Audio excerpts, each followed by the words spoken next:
tonight, let's get into the topic we have for tonight. And let me just ask you, how many of you have ever had anybody raise this issue to you? The idea that religion, and have had anybody come to you and say, as far as I'm concerned, religion is just something that causes violence and wars and all that kind of thing. How many of you have had that raised? Yes, I see quite a few hands going up here. It is pretty common. It's a common idea. And unfortunately, I guess we have to say there's some kernel of truth to it, depending what people mean and how they say it. The question is, what do we as Christians have to say about this? Well, it was a number of years ago, I came across this topic. And when I came across a book written by a man whose name is Sam Harris, the book was called The End of Faith.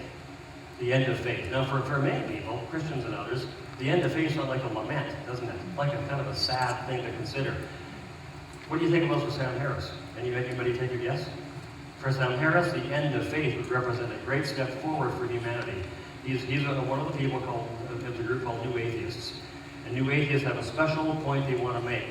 And I'll tell you what that point is in just a second. We've already kind of gotten at it. But Sam Harris began writing that book on September 12th, 2001. You know what happened on September 11th, 2001? What we now call 9/11. He was so disturbed by what happened on 9/11. It wasn't called that then. It took 2 or 3 years for that term to come forward.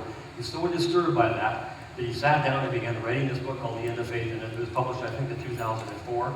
Since then, other books have come out. One of his books is called God Is Not Great. Another one's called The God Delusion. And they go on, and they make the same argument. And the argument being made in these books is this. It's atheism, but it's a different kind of atheism. Because atheists for a long time have been saying there is no God. Religion is flawed, it's false, it's mistaken because it has this idea that there's a God up there. There is no God. That's what atheists have been saying. Well, the new atheists are adding one thing to it. They're not simply defending atheism. Their message is not simply that religion is wrong and mistaken. It's actually dangerous. Because it leads to acts of violence, breeds intolerance, and as a fact, as I mentioned a moment ago, in the strongest terms, the eradication of religion may be the key to the very survival of the human race. Let me read you a few words about how Sam Harris, from Sam Harris's book, The End of Faith, is how he begins his book. How many of you have seen the book, by the way? Anybody have a chance to read the whole book? Okay, so some of you have seen it as well. Here's how he begins the book. He starts with a story that he comes up with. But it's very realistic, I think he believes. The young man boards the bus as it leaves the terminal. He wears an overcoat. Beneath his overcoat, he is wearing a bomb. His pockets are filled with nails, ball bearings, and rat poison. The bus is crowded and headed for the heart of the city. The young man takes his seat beside a middle-aged couple. He will wait for the bus to reach his next stop. The couple at his side appear to be shopping for a new refrigerator. I'm skipping a little bit here. The next stop comes into view. The bus doors swing. New passengers have now taken the last remaining seats and begun gathering in the aisle. The bus is now full. The young man smiles. With the press of a button, he destroys himself, the couple at his side, and 20 others on the bus. The nails and ball bearings and rat poison ensure further casualties on the street and in the surrounding cars. All has gone according to plan. The young man's parents soon learn of his fate. Although saddened to have lost a son, they feel tremendous pride in his accomplishment. They know he has gone to heaven. He has prepared the way for them to follow. He has also sent his victims to hell for eternity. It's a double victory. I'm skipping a little bit here, and he goes on to say this. Our situation in the world is this. Most of the people in this world believe that the creator of the universe has written a book. We have the misfortune, says Harris, of having many such books on hand, each making an exclusive claim as to its infallibility. Each of these texts urges its readers to adopt a variety of beliefs and practices, some of which are benign, many of which are not. And then he has this. The central tenet of every religious tradition is that all others are mere repositories of error, or at best, dangerously incomplete. Intolerance is thus intrinsic to every creed. That's how he begins his book. Now, you can see, as I mentioned, he began writing this on September 12th, the day following 9/11. He was very provoked by these events. And his reasoning in the book is really pretty straightforward. Maybe it's overly simplistic, but it's pretty straightforward. If young men were slaughtering people because they believed their religion commanded or encouraged them to do so, then perhaps religion, with its outdated and pernicious superstitions, is what ought to be eradicated to ensure a better world. Because you see, to many people, this idea of the end of faith, these words sound like a lament, as I mentioned a moment ago. For Harris, it would represent a great step forward for humanity. And he's just one author among a whole group of voices expressing a new and really deep fear of religion and faith, which is sometimes blended with hostility and fear as well. So let's go on and let's look at probably the main challenge against religion. And when I say religion, I'm including Christianity here. We'll divide these up a little bit later on, because I know many of us as Christians are a little uncomfortable calling Christianity religion. Now, James does it in the book of James. It's not such a horrible thing to do if we understand what we mean, but so we know that's how the term is being used here. Here is the main charge. Religion breeds violence. That's what we're going to look at here tonight. It's the mother of all the charges brought against faith in this current atmosphere by the new atheists, the theme that is common to all of them. And the reasoning is really pretty straightforward. The reasoning is this. It's all about our beliefs. Beliefs are at the heart of religion. Sam Harris is really big on saying this. If you believe something, you will act on it. Beliefs are what motivate action. Do you agree with that? Is that how you see it? That's what he says, and I think it's kind of true. In fact, what do we say to somebody who says they believe something, but they never seem to act on it at all? After a while we say, I'm not sure you really believe that, do you? Because we're pretty convinced that beliefs really do motivate action. If you don't act this way at all, we're not really sure that you really believe it. We'll say that to people. Well, Sam Harris is saying the very same thing. Beliefs motivate action, and beliefs are at the heart of religion. And here's what Harris says. Let me give you a quote. He says, suppose you believe you are a member of a chosen people in an evil culture that is turning your children away from God. Suppose you believe that. You believe that you will be rewarded with an eternity of unimaginable delights by dealing death to these infidels. And Harris says, guess what?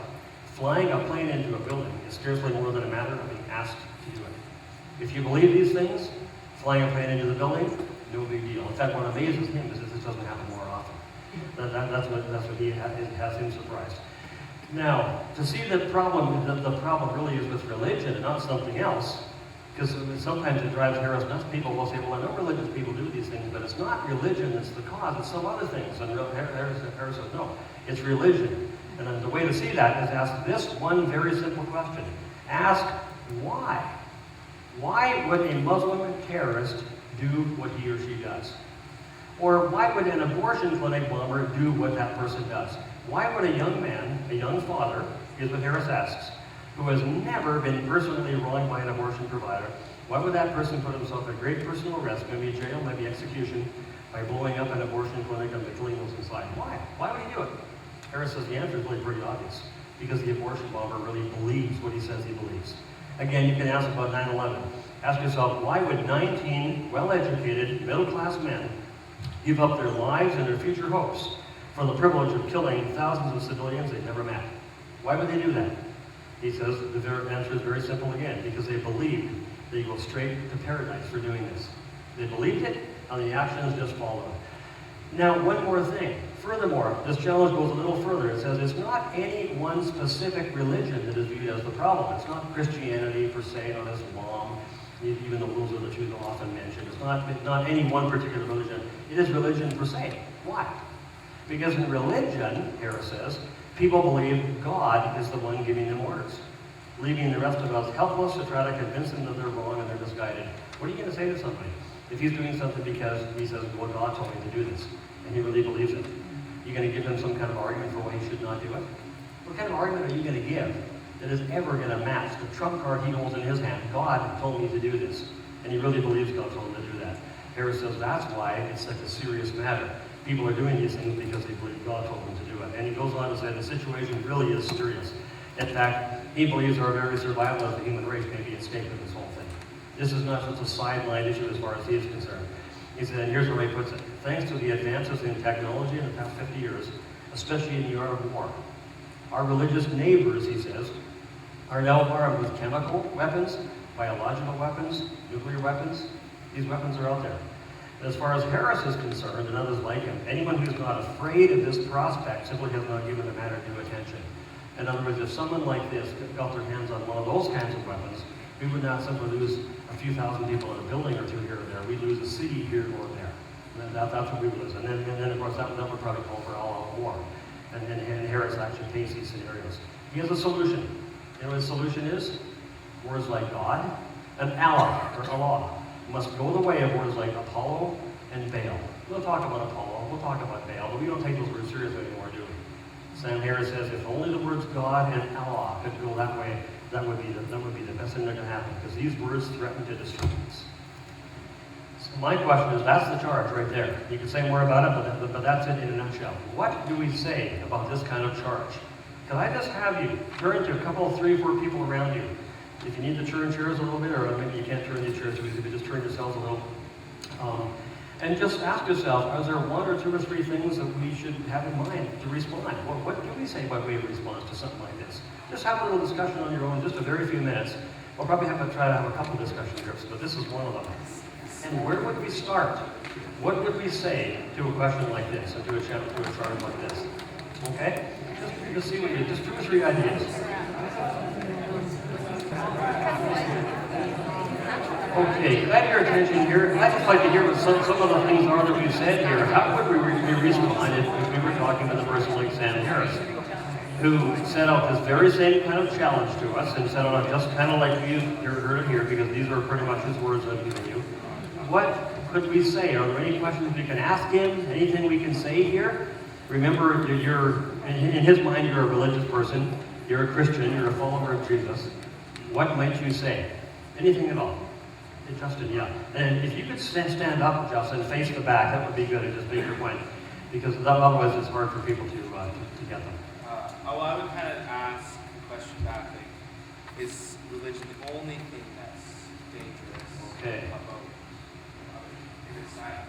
Okay. Okay, is religion the only thing that's dangerous? Is religion the only thing that causes violence, let's say? And see, that's an interesting question. Did anybody else raise that kind of comment, make that kind of comment? And tell us what you said at the back about it, because there's 2 or 3 ways you can go with it. What did you say on that? I would the same thing. There are other violent acts that have been occurred that had nothing to do with religion, like in Russia, it was an atheist society, created a lot of violence, or perhaps Hitler in Germany, that had nothing to do with religion. Okay. Sure. So anybody else want to comment on the very same thing? Because, right here, what did you say? I said that even if the beliefs aren't technically, like, even if they can't kind of technically be labeled as religious, everyone believes something. Okay. And so there are other beliefs that cause people to act violently. And so you can't take away that's good. This is an interesting point, because we're going to have to delve into this a bit further, but think about this means already. If there are other things that it can be shown that they also have led to violence, then where are we going to go? If we're going to try to rid the world of religion because it rids the world of violence, well, then do we need to move to the next thing? Somebody said science. Somebody said atheism. And you know what? It can be shown in all these cases. These things have been used to produce violence. It's not that difficult to show that. Where are you going to stop? Where are you going to rid the world of second and third and fourth and fifth? And then it raises a bigger question. Are these things really the problem? That's what raises that problem. And I want to get to that a bit further. That's a really key comment, and we need to learn how to develop that and where we go with that. I think that in one sense, if we develop that one theme really well, I've got 2 fingers here. That one thing. These 2 things here. If we develop that one thing really well at that point, we would really have something. I think one good comment to make in terms of by way of response. Anybody else?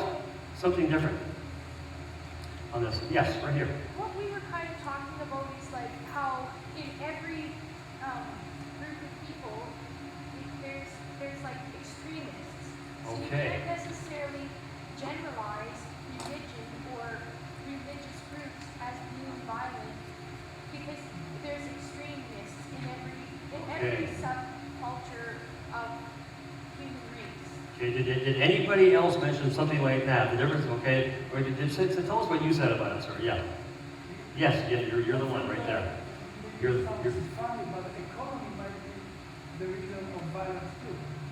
If some group has something less, they can take from anybody else who has it. Okay. Sure. They say economy can create violence. Oh, sure. So there's even one more source for it. Okay, see, this is a really interesting point here. Let me just say one more thing about the comment made over here, the difference between the mainstream and the extremes. Who else commented on that exact point? Anybody else? Tell us what you said about that. I just want to hear a couple more comments on that, because this also is a really, I think, an important idea. We talked a little bit more about culturalism and Yeah. how places put God in different ways despite what religion they believe. Okay, sure. Christians and Muslims say and are different. Yeah, okay. Okay. Like Crystal was saying, a little more, on the extreme side. Okay, see that's really interesting, because to tell me this, are there people who declare themselves to be Christians, but they're pretty extreme, and they're out there saying things that you would not support? Is that the case? Yeah, there are. And once in a while, they get the microphone put in there, don't they? Did you say sure? Very good. Okay, that's good. I like to hear people speak out loud. Once in a while, they get the microphone, and they are given the microphone, they're given the platform. It almost makes it appear that they are, to the world, representing Christianity. But many times Christians are saying, that doesn't represent me. And you know what? It's actually an important fact that within almost every group that you can think of, there is a difference between a mainstream and extremists.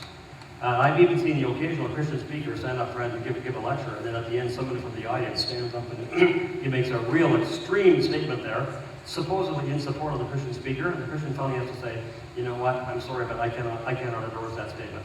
That position does not represent me.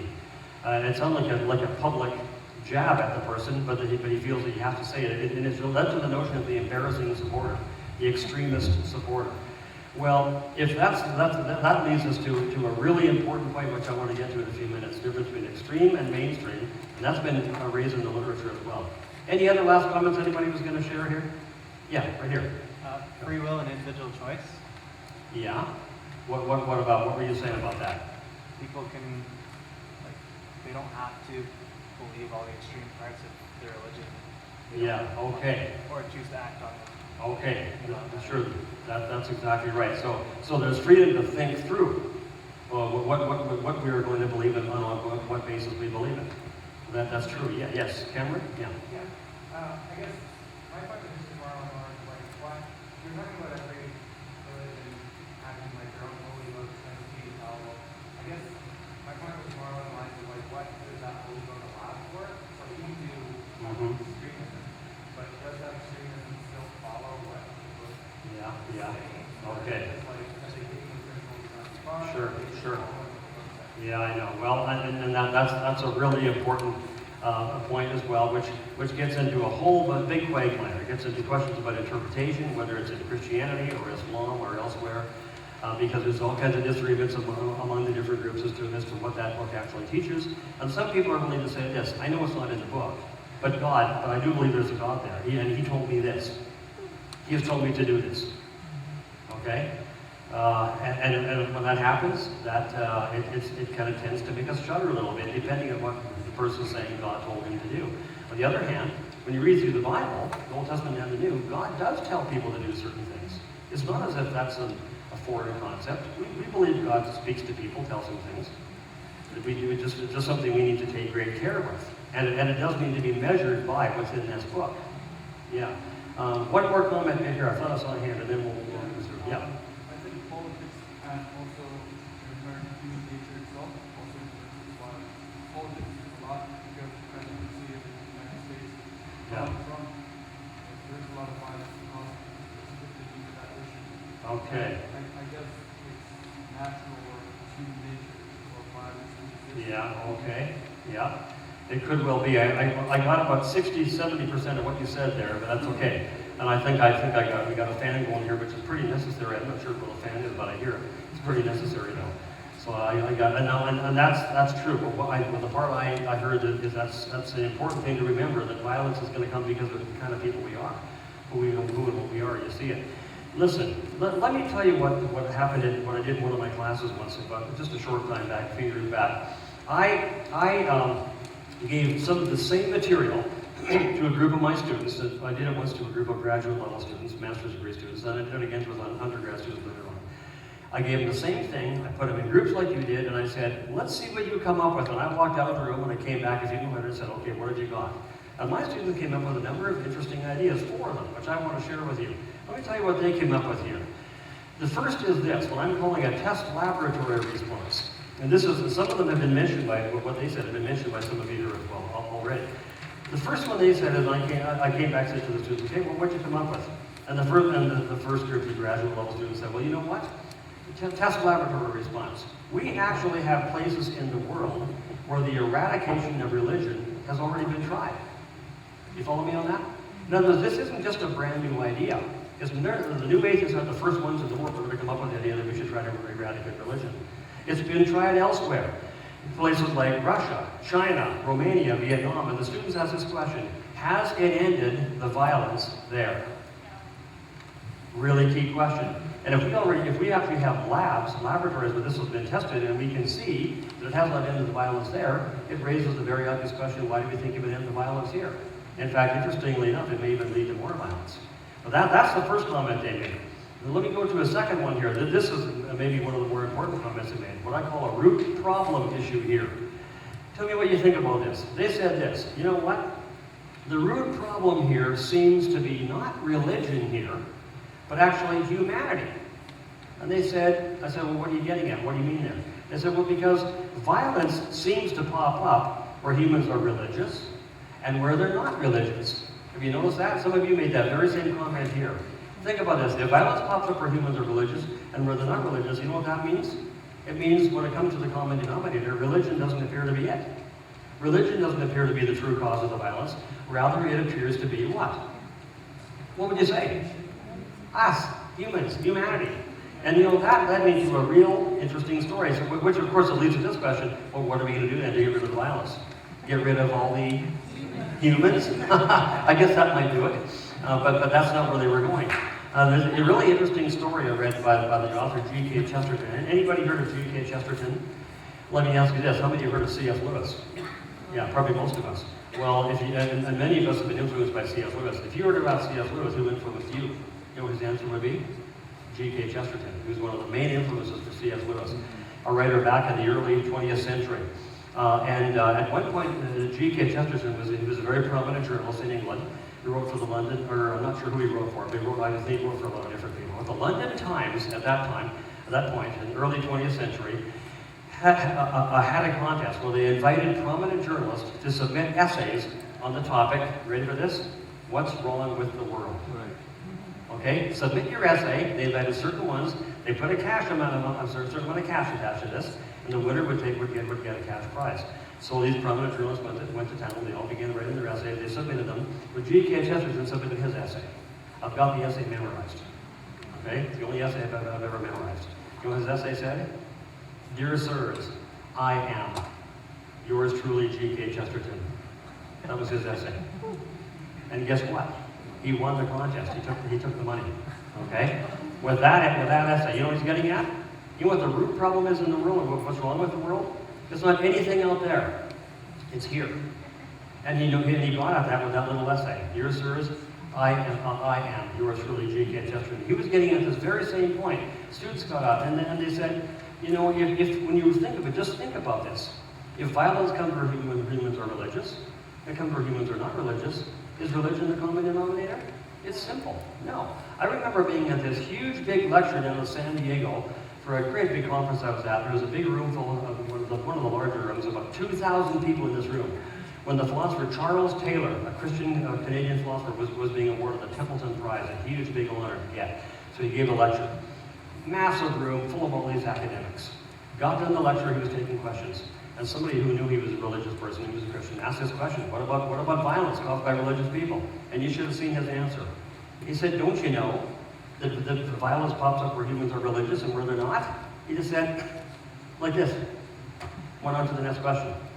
As far as he was concerned, that settled the issue. Okay? How can you be so crass as to think that violence can be attached to religion when it happens where humans are religious and where they're not? Let's go to the next question. That's what he said. Well, he was getting at the very same point that the students were getting at.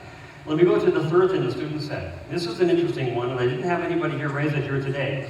I haven't heard it raised often, but these students raised it that day, and it's a really interesting question. They said, okay, we have a question for the new atheists, and it's this. If you want to eliminate religion from the world, how exactly do you propose to do it? The student said, we think there's two options. The first one is to try to persuade people out of their religious perspectives, out of their religious views. And they said, we're fine with that. Let's dialogue. Let's hope the truth wins out here. But if you don't persuade, if you don't take that approach, what other approach have you got? Legislate, by force. They said, what's ironic about that is that would immediately lead to more violence as you try to force people to abandon their religion. But they said there's another really weird consequence of this. And that is that history shows us this. You tell me, I think some of you may know this. History shows us that when you have legislation outlawing religion in a certain society, what happens to the number of Christians in that society? Over time, at first it goes like this, and then it goes up, up, up, up, up. Can you believe that? I mean, and in fact, probably the best example of that is the country of China. After 70 years of atheistic public policy, probably the largest Christian community in the world is in China. Probably well over 100 million Christians in China after that time. And I talked to a young Chinese man one time who had grown up in China and living in Canada now. And he was laughing about this, and he said, it's really quite simple how it works. He said, when the government comes to you, to a Christian, and says, you need to recant, you need to give up your faith. Some will, but some will not. And those ones who will not, they will put the pressure on them to do it. And after a while, if they simply will not do it, they'll say, well, okay, then we're going to send you across the country to a re-education camp, and you're going to stay there until you come back having recanted. So off he goes across the country to a re-education camp with other people who've been shipped from all around the country. They get there, they start working and doing all the things they're supposed to do beside other people, and the natural question comes, well, why are you here? Well, I'm here because, now notice, this is the most passionate, committed Christian, the person who was not even willing to recant when the government said that. He's the guy they've shipped off to be the quote-unquote missionary, so to speak. And the Chinese fellow said it's about the best evangelism program you could probably get, run by the government itself. And over the period of 70 years, you have well over 100 million Christians in the country of China.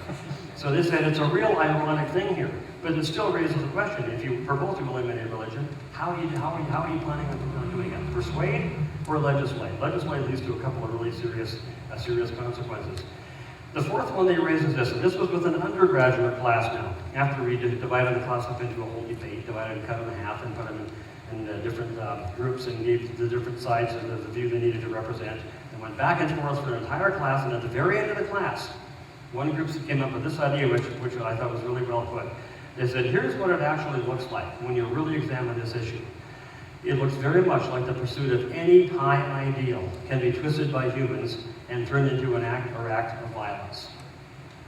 And some of you said that. Would you agree with that? They said, well, for example, how about the French Revolution? Some of you may have studied a little bit of history here. 1789 into about the year 1800 or a little bit later on. You know how many people died in the French Revolution? 4 million. And the whole thing was fought in the name of three great secular principles: liberty, equality, fraternity. Nothing religious about it. 4 million people dead. How about Rwanda? 800,000 people clubbed to death, macheted, shot to death. In the names of what? Ethnicity, nationalism. Again, nothing religious about it. How about Russia, China, Vietnam, Romania? You know how many people were killed in the name of, guess what? Atheism. This is what the students said. Ironically, even atheism can be twisted and turned into something that causes violence, and it has happened in these countries. And they said, and we admit, religion can as well. It can be twisted and turned into something that causes violence. But what that means is this. The problem isn't really with any one of these high ideals, is it? Any one of these ideals can be twisted and turned, and guess what we're back to? We're back to number 2 here, aren't we? Because it's being twisted and turned by who? By a group of human beings who are twisting and turning great ideals, in some cases, into something that causes acts of violence. And it makes it appear very much that none of these is really the cause. I thought the students did a lot of good work on that, and I thought if you took just those 4 points and learned them well, you'd have some good responses here. Let me go to a few others here, though, that we can add to this. Number 5 here. This is one that was mentioned, or I guess wasn't mentioned exactly yet, but the next one after this was. Number 5 was this, what I'm calling the reaction of religious people to so-called religious violence. And see, when I first heard about this, I got to thinking, and I thought, what is the best response on this issue? Religion being the problem, religion being the villain, is the thing that causes all this violence in the world. Because the first thing that caught my attention is that most of the religious people I meet And I mean whether they be Christian. In our area, there's many, many Sikhs. There's Sikhs all around us in our neighborhoods, and maybe we have many Sikh people in Kamloops as well. But in Abbotsford and the Langley area, we have many in Vancouver area. But of course, there's others. Most of the religious people I meet are quite decent people. They're kind people. They're law-abiding. They're usually quite generous with their time and their money. But even more than that, virtually all of them are just as shocked and outraged by the acts of violence and cruelty done in the name of religion as anybody else. You follow me on that? This is a really odd thing, isn't it? And I don't even refer only to the people, like I say, of our own faith tradition here, Christianity. A very good friend of mine was a missionary in Pakistan, in a Muslim country, on 9/11. And he remembers vividly riding in a train in that country, in Pakistan, a few days later, and there were religious Muslims all around him. He said you could tell by the clothing they were wearing. They were quite conservative, devoted religious Muslims. And the topic of discussion on that train was 9/11. That day. And he says, on the train that day, there was unanimous and strong agreement by everybody on the train that those attacks were horrific and they were wrong. Now, I know we do see some Muslims here and there. We hear about them being jubilant when things like this happen. But he said, on that train that day, it was commonly understood and agreed to by all that these attacks were horrific and they were wrong. In other words, they condemned them in the same terms as my friend who was a Christian. So it just led me to ask this question, well, then what's going on here? How can the Dawkins of the world and Sam Harris and Christopher Hitchens and all the new atheists point the finger at religion as the cause of the violence and cruelty, and yet at the same time, religious people, the vast majority, are outraged by these very acts of violence? Now, that something is really weird. And to tell you the truth, I had no idea what to say about this. I thought religion's being nailed, but yet religious people don't seem to be on board for this. I thought, okay, what is it? I began reading a book by Alistair McGrath. How many of you know that name? It's really worth reading, by the way. He wrote a book called The Dawkins Delusion to respond to Richard Dawkins' book called The God Delusion. Okay, it's just a small little book, but it's a very helpful little book. He knows Richard Dawkins personally. They debated back and forth, interacted, and it's an extremely helpful little book. I began reading it, and he brought out this point that I had not really thought of it the same way, but it's a point some of you brought out here today, and I really appreciate you bringing it out. And that is this: among the new atheists, according to Alistair McGrath, there is a confusion of extremists with the mainstream, okay, within Christianity, within the religious groups. And he says this: the critics here are tending to treat extremists within the various groups as though they were the mainstream, okay? But see, that's very flawed reasoning. And here's what McGrath brings out, and I think you'll agree with this. Every group has its extremists or its weirdos. People who don't really speak for the group. Would you agree with that? They don't really represent the group at all. Although sometimes the media is all too happy to give them the mic and pipe their comments around the world. And you've heard this before too. Sometimes a Christian will be given the mic and pipe comments around the world, and they're so extreme, and you're saying, that person doesn't represent me at all. In fact, sometimes it makes me embarrassed to be a Christian if that's a person who is representing Christianity. As I said before, led to the notion of the embarrassing supporter. Well, for example, when you read what Richard Dawkins has written, and some others as well, but Dawkins in his book, the God Delusion. Look who he picks out to represent Christianity. One person whose name is Gary Potter, a person who represents a group called Catholics for Political Action. And he says this: when the Christian majority takes over this country, there will be no more satanic churches, no more talk of rights for homosexuals. Pluralism will be seen as immoral and evil. The state will not permit anyone the right to practice evil. And so Dawkins has that in there. Well, if you really believe that, are you ever going to want to have any Christian ever get his hands on political power? You hear that person's a Christian, you don't get to vote for that person at all. Okay? Here's another one. Fred Phelps, who just died a short time ago, the pastor of Westboro Baptist Church in Kansas, and some of you have heard his name. He's a guy who goes around organizing, used to organize pickets of people's funerals, like Martin Luther King, his widow, Coretta Scott King, and other people who are gay. At their funerals, he'll bring his supporters. And they'll hold up signs at the funerals saying things like, God hates fags and fag enablers. And at Coretta Scott King's funeral, and God hates Coretta Scott King. He's now tormenting her with fire and brimstone. And he goes on and on with stuff like this. Well, that's in the book, okay? Dawkins has this as a representative of Christianity. Another one, his name is Randall Terry, with a group called Operation Rescue. And he quotes here Randall Terry as saying, when I and people like me are running this country, he talks to abortion providers, he says, you better flee, because we're going to find you, we're going to try you, we're going to execute you. I mean every word of it. I'll make it part of my mission. Of course, that's in there. He even picks out Oral Roberts, who actually was a pretty good man in many ways. Oral Roberts at one point made this kind of off-the-wall statement. Some of you may have heard it, although I doubt anybody, most of you in this room would have heard it. But I kind of remember it way back. And Oral Roberts said and he needed to raise money for a particular project. And he went on his TV program and he told everybody, told the world, God has told me that unless $8 million is raised by this ministry by a certain date, God will strike me dead. He makes a statement. Of all things, he got the money. The money came in, so he could keep on living, okay? And they kind of made a laughing stock of a lot of people who were Christians. Well, that's in the book too, okay? Now, you need to think a little bit about this, because the problem here is that to disregard the distinction between mainstream and extremism is actually, and it is to paint all with the same brush, is very flawed reasoning, whether you do it, whether I do it, whether Richard Dawkins does it, because you know what it is?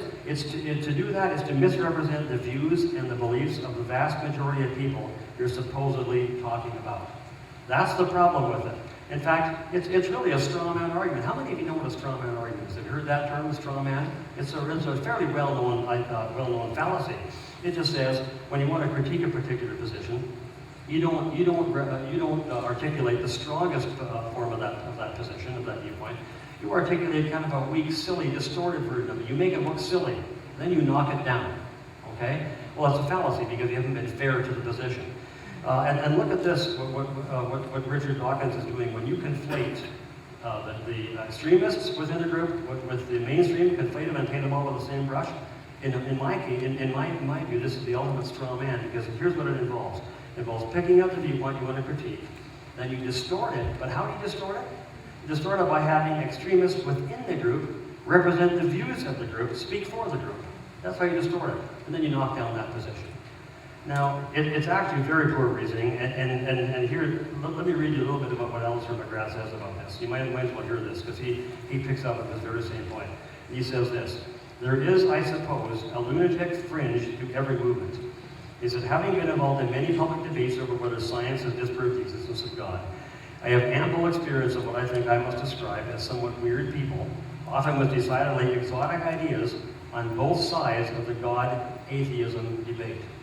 One of the most characteristic features of Dawkins' anti-religious polemic is to present the pathological as if it were normal, the fringe as if it were the center, crackpots as if they were the mainstream.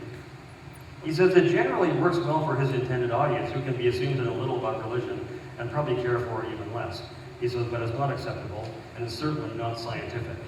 And he goes on to say this: Dawkins clearly has little interest in engaging religious believers who will simply find themselves appalled by the flagrant misrepresentation of their beliefs and lifestyles. Is the case, and look at this question here, I want to ask you what he means by this. Is the case for atheism really so weak that it has to be bolstered by such half-baked nonsense? What's he getting at here? What's he saying here? Think about it this way. Here's what I tell my students. When I caution, because in my classes we have people read a lot of articles that have to do with argumentation. I say, if you resort to a straw man, resort to taking the opposite position, the one you want to critique, and you present it in a very weak form, so then you can knock that position down. You know the real problem with that? It makes it look like your position is so weak that in order to make your own position look stronger, you need to first of all paint a very distorted view of the opposite position. And it raises the question, have you really got a case at all if that's what you have to do? Is your position really that weak? That's the problem with it, and that's what the problem it raises for Richard Dawkins here as well. Well, listen, let me move on from that, but there really is a real issue with that. Let's go to the number 7 here, which has got a few parts here, and then let's get to what I call one of our 2 big key questions that we'll ask this evening. The first question is this: if religion were eradicated from the world, remember that's what some of the new atheists would really like to see happen. If that were to happen, would what was the so-called religious violence also disappear, or at least be seriously reduced? This is, in my mind, one of the key questions, and I think it's a key question we need to have in our discussions with others anytime. You see what we're getting at here? We're getting at the real cause of the problem, because you see, remember the charge. The charge is this: religion causes violence. Okay, if one thing causes another, are you with me here? Would that not mean that if we take this one away, this one shouldn't happen, right? If A causes B, it would mean if we took A away, B wouldn't happen. It's just that simple. Well, if religion causes violence, it would mean then that if we took religion away, the so-called religious violence would cease. Well, let's just ask that question. Do we think it would? Or might what we call religious violence simply be carried on under some other auspices, under some other name? Well, I would say this. The answer appears to be no to this. It would not disappear, and for a whole bunch of different reasons here. And the first one is this. Let's just get them up on the board and we can see them here. The first one is this. Yes, it's true, religion has been the cause of some violence, we know that, but so has irreligion, and we've seen that already. And we could spell that out if we want to. Let me just make one comment about a person who's researched this a lot. His name is Dr. Paul Chamberlain has said. He's written this up in a number of books, but he said in 1949, for example, Chairman Mao Zedong gained power in the People's Republic of China. He declared the People's Republic of China at that time. At that point, he began to pursue a ruthless atheist agenda. And there was total suppression of uncooperative religious leaders through brutal labor camps, through murder, through exile, through what's called re-education camps. And here's what Paul Marshall says by way of a quote. He says, between 1966 and 76, probably tens of millions of people were killed. Tens of millions more disgraced.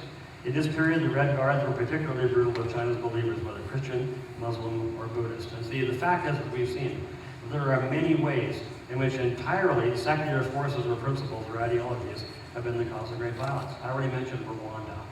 Okay, people clubbed and shot to death in the name of hostility, ethnic cleansing, nothing to do with religion. French Revolution, the same thing, 4 million dead in the names of liberty, equality, fraternity. The point is, all this violence has been carried out without a hint of religious motivation.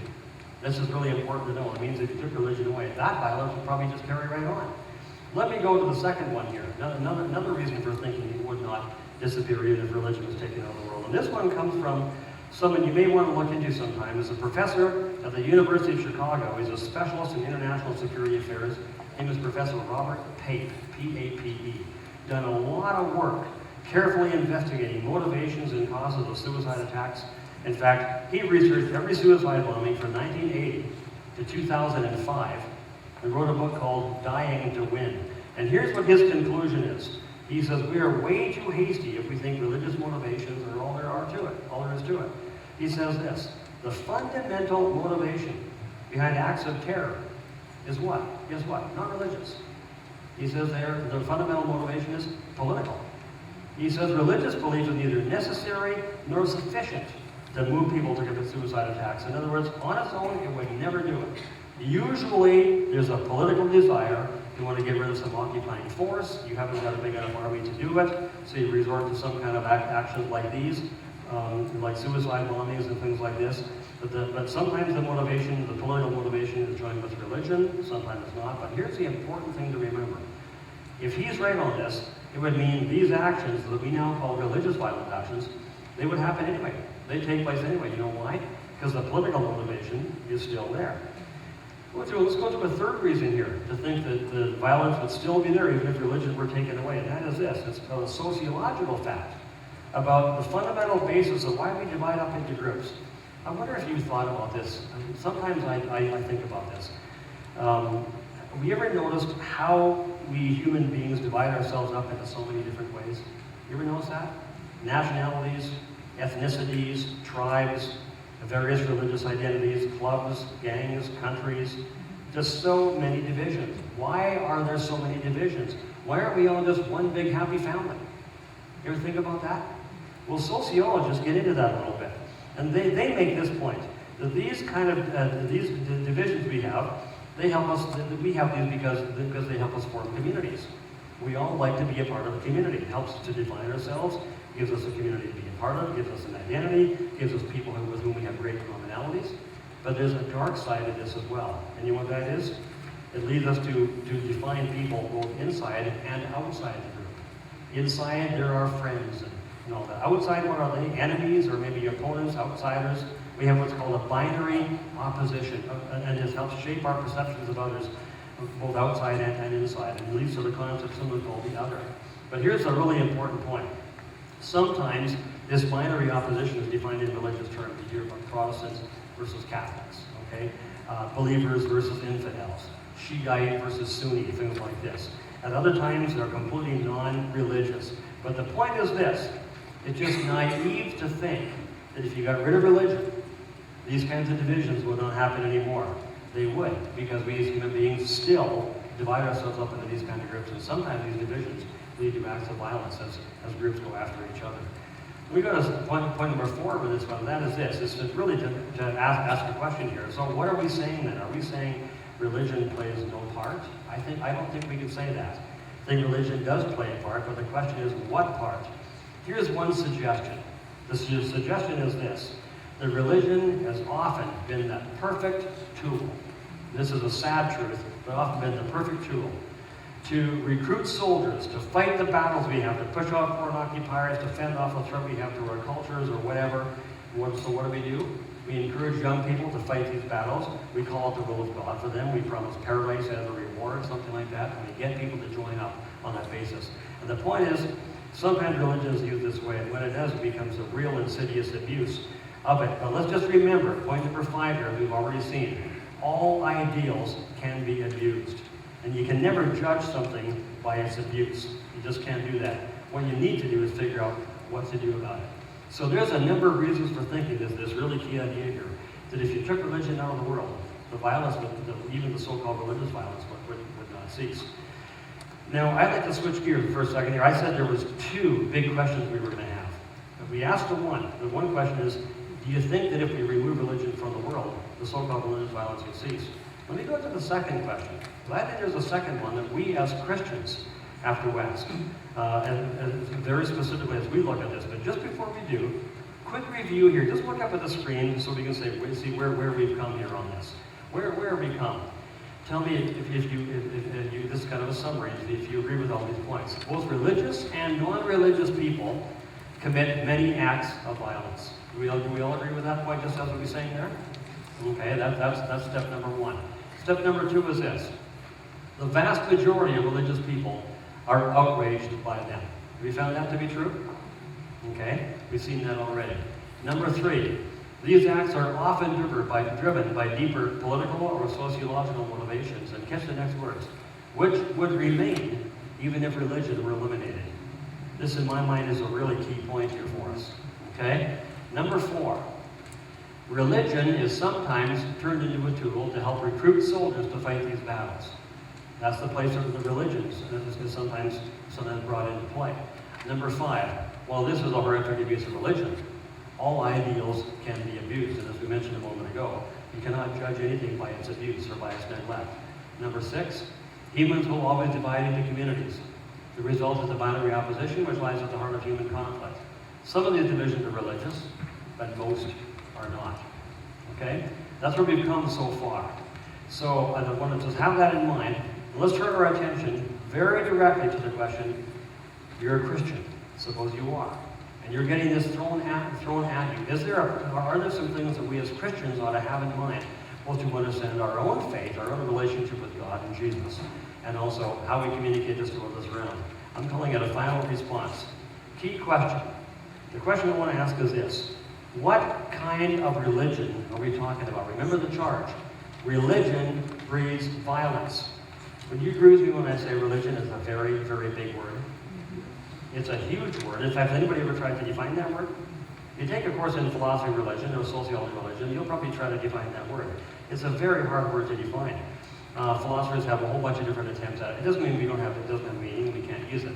But it's a very difficult word to define. But many, many things are put under the umbrella of religion, are they not?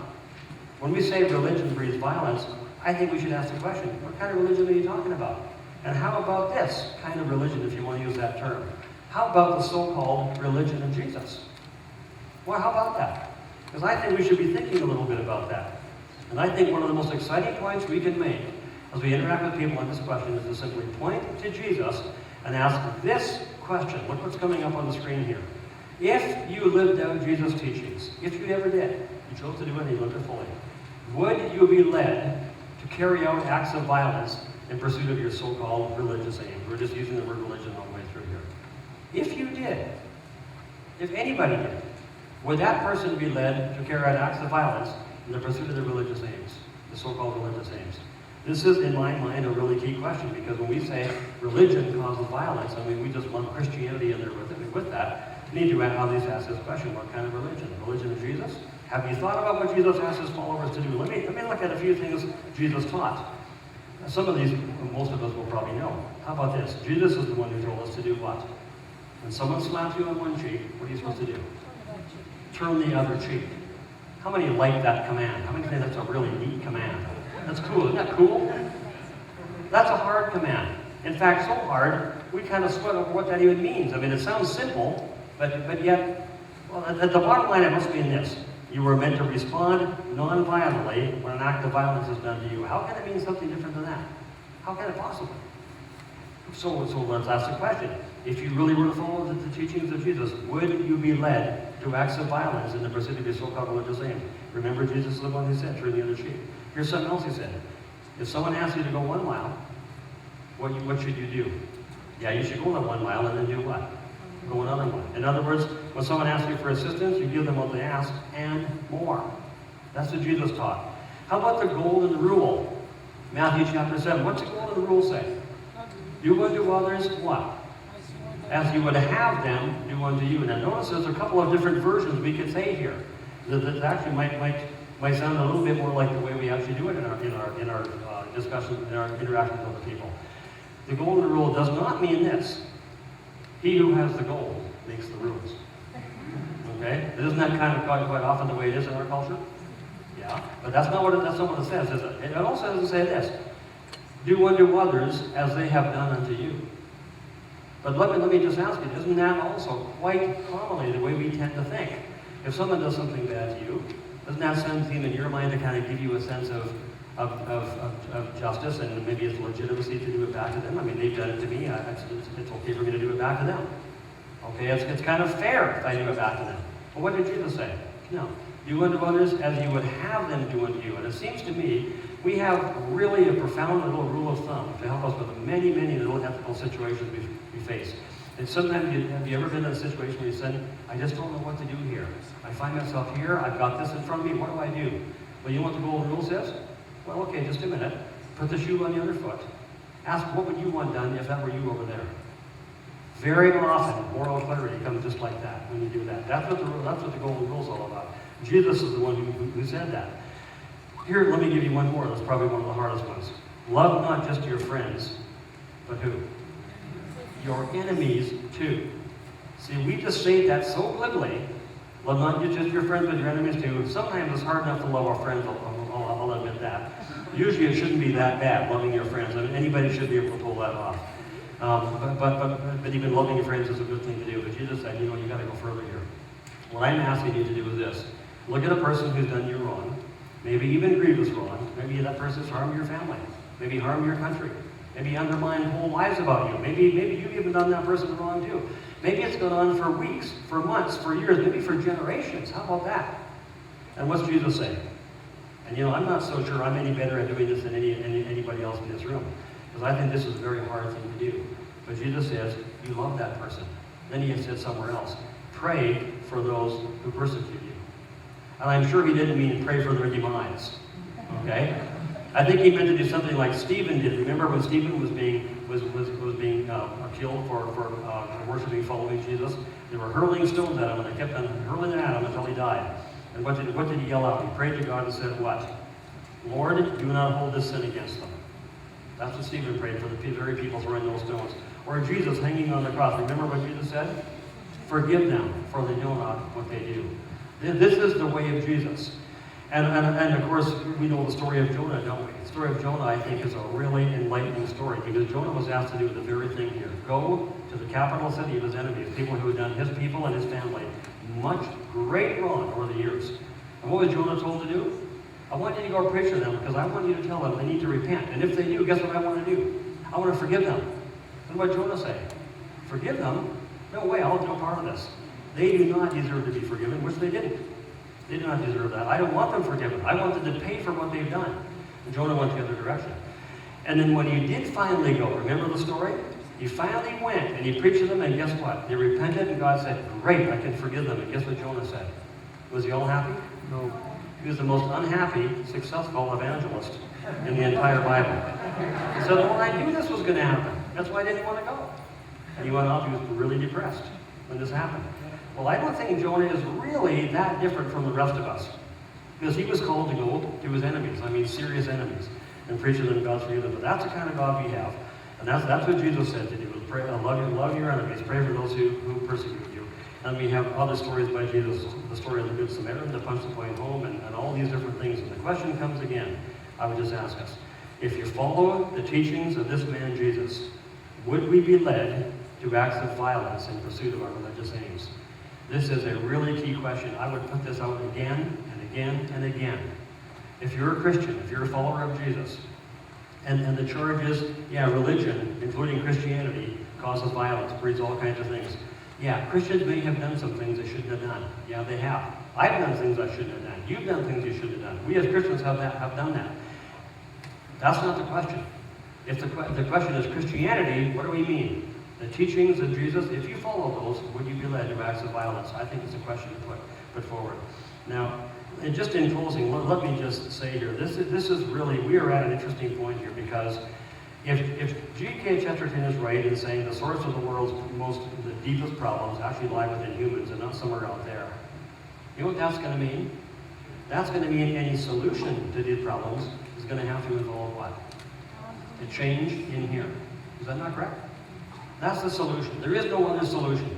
If he is right about that. And it seems to me that, and I think it seems to all of us here, after all the research you do, it continually points back to humanity, humanity, humanity. Not religion, not ethnicity, not liberty, not any of these ideals. They can all be twisted by humans. It all points back to humanity. That's why G.K. Chesterton won that contest, because he pointed out something that people recognize as true. But if that's the case, then any solution will involve a change in here. And the interesting point about that is exactly what Jesus of Nazareth came to propose and came to offer. A change from within. To make us entirely new creatures. The old is gone, the new has come. That's what he has come to offer. And see, this is a really interesting point, isn't it? Because we begin the lecture by thinking of religion as maybe being the problem. And here we are at the end of the lecture saying, no, maybe Jesus, who sounds really religious to some people, is actually not the problem, but the solution to the problem. And actually, I don't see any other way around that. Jesus did come to offer a change from within. It's pretty clear a change from within human beings is what is needed here, if this very problem is to be addressed, and other problems as well. Let's take a moment. Thanks for following along on a hot evening in the church. I really appreciate you following along so well. Let's take a couple minutes here, because we're just about out of time. Anybody have any comments or anything you want to add to this whole discussion? Anybody here at all? Or we can just go and we can talk privately for a few minutes after, but a couple minutes would be good. Yeah? Has anybody ever brought up to you like specifically for the last question, anybody brought up to you the battery for money change? Oh, yeah. Did you hear the question here? We've got a troublemaker in the front row here. Okay? The guy who wants to raise the one issue that could be a problem here. No, it's a good question here. What about Jesus driving out the money changers? Was that an act of violence? It's a pretty good question. Wow, that makes a difference, Kelly. Thank you. That's an interesting question. How many of you were wondering about that? Because we say, if you follow Jesus, would you be allowed to have acts of violence? And you're thinking, just a minute, wasn't he the one you went tearing in there and he flipped the tables over and he used whipping something or somebody? I don't know. It sounded pretty brutal. And what was he doing? He was saying, you've turned the house of God into a den of thieves. And it looks to me like those very words say, you're ripping off these poor people who come. The reason they're in there purchasing is because they're the people who don't have the money to bring their sacrifice with them. So they bring money and they purchase them there, and you're ripping these people off. And Jesus was completely at wit's end. I mean, he was angry about that. Okay. I've thought about that. Is that to mean Jesus engaged in violence? Well, you know what? Here's how I finally came to this conclusion. Nobody was harmed in that process, and nobody got hurt through it. Okay? He never called his followers to go out there and use violence or anything like that. I guess I figured this. If that was the only act of so-called religious violence that we could point to, would we be having this lecture here today? See, we wouldn't, would we? Especially given everything else Jesus did. It's in there, and I don't want to deny an act as it didn't happen. But I finally came to the conclusion, yeah, it's in there. And so we need to read it and read it honestly, be careful, be honest with it, and read it with care. But I think if that was the only act of violence we were thinking about in the whole world of religion throughout the world, we wouldn't be thinking that religion is a problem causing violence. We just wouldn't be. Especially when you watch what Jesus' followers did when they went out.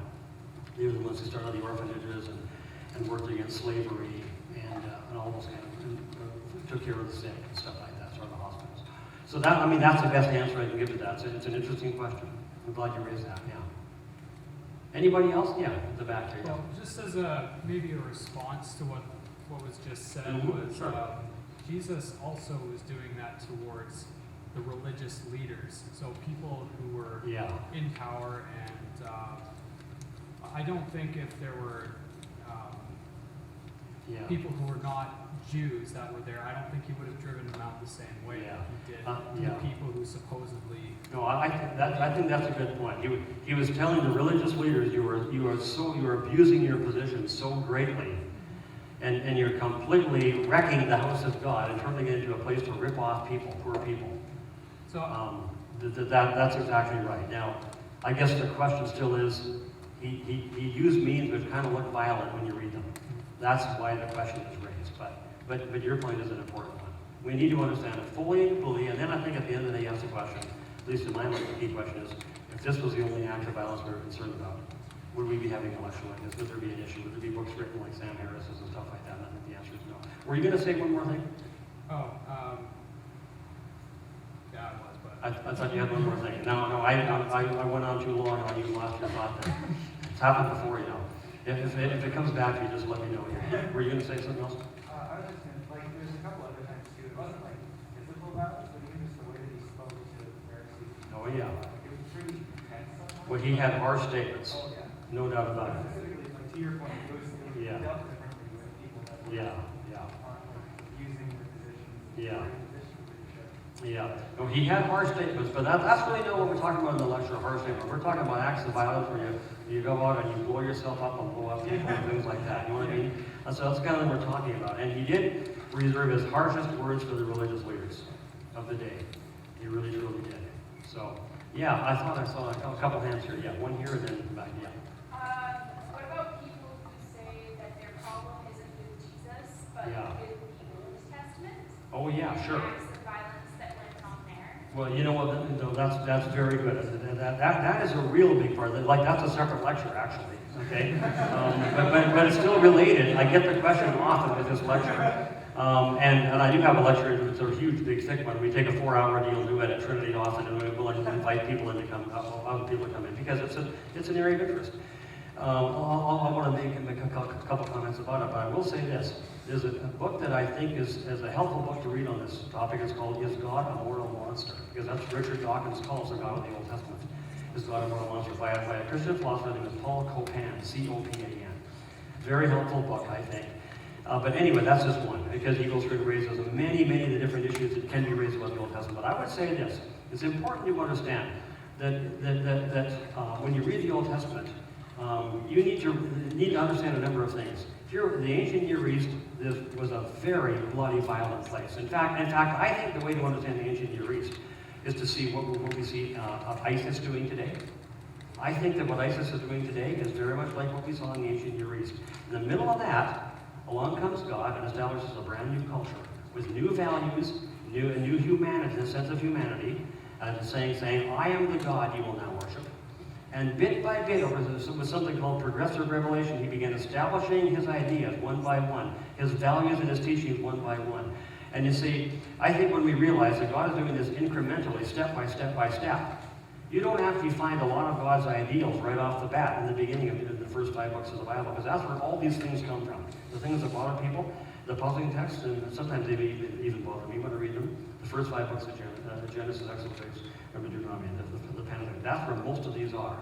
And when you read Richard Dawkins, when he really hammers away at God and just nails God for being just the worst being in all of history. In fact, he calls the worst being in all of fiction.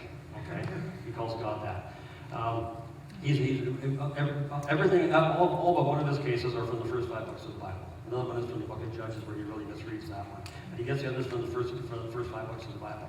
We should at least realize this. Even in the first 5 books, God was calling for a number of things that were much more humane. He called for an end to slavery. He set up a social safety network for people who were poor, all kinds of different things to do for people who were poor.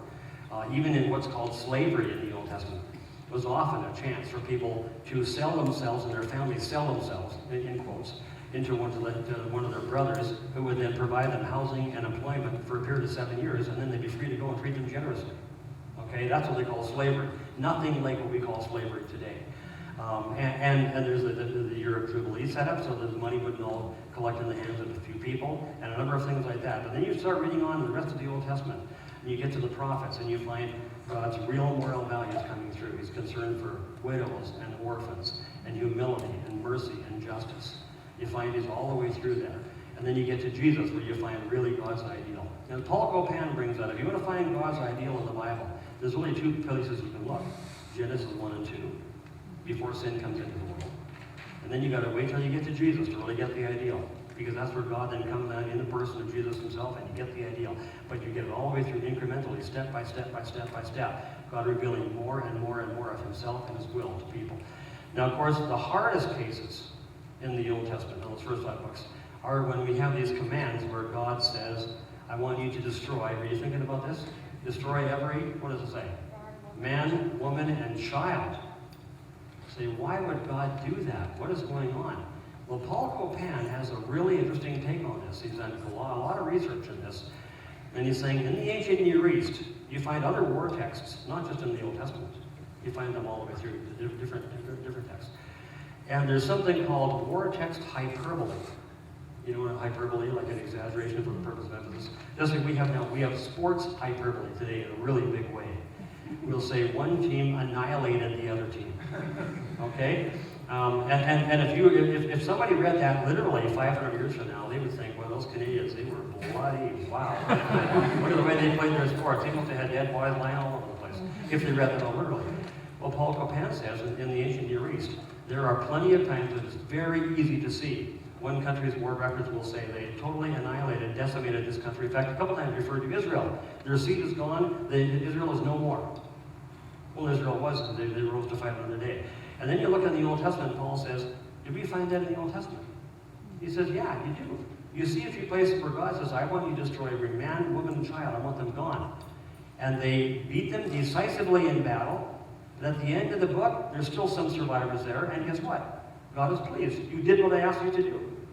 He said, it's clear God never intended every single person be destroyed.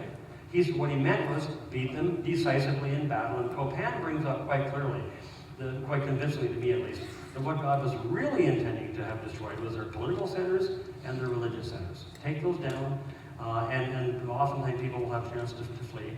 And he goes, there's many, many things he said. Like, for instance, the city of Jericho. Remember a nation walked around Israel and the Jericho 7 times. Number one, how big a city can you walk around 7 times in one day? How big can that city be? Size of Kamloops? Good luck. Walk around Kamloops 7 times in one day. He says the city of Jericho was actually a military establishment. It had somewhere between 80 and 100 people, and they were all soldiers.